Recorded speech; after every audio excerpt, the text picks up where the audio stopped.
நம்ம விசுவாசத்தோடு கூடிய கீழ்ப்படிதல் நம்முடைய வரலாறையே மாற்ற முடியும்னு சொன்னால் நம்புவீங்களா? யோசுவா 2வது அதிகாரத்தில் யோசுவா அனுப்பின உளவாளிகளை ராகாப் மறைத்து வைத்த கதையை மையமாக கொண்டுள்ளது.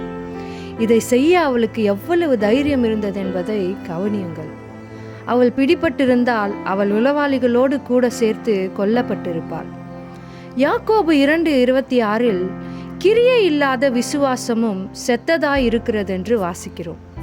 பிரியமானவர்களே, ராகாப்பின் கடந்த கால வாழ்க்கை இருந்த போதிலும் அவள் விசுவாசத்தோடு கீழ்ப்படிந்ததாலே ஆண்டவர் அவளுக்கு மிகுந்த கிருபையும் அன்பையும் காட்டினார். ராகாப் பின்னர் ஒரு இஸ்ரவேலனை மணந்து தாவீது ராஜா மற்றும் இயேசு கிறிஸ்துவுக்கு மூதாதையானாள். நம்முடைய கடந்த காலம் எதுவாக இருந்தாலும் சரி, தேவனை விசுவாசிப்பதோடு விட்டுவிடாமல் கீழ்ப்படிந்து செயல்படுவோமானால் அவர் நம்மை ஆசீர்வாதமாக வைப்பார். கர்த்தர் தாமே உங்களை ஆசீர்வதிப்பாராக. Have a blessed day.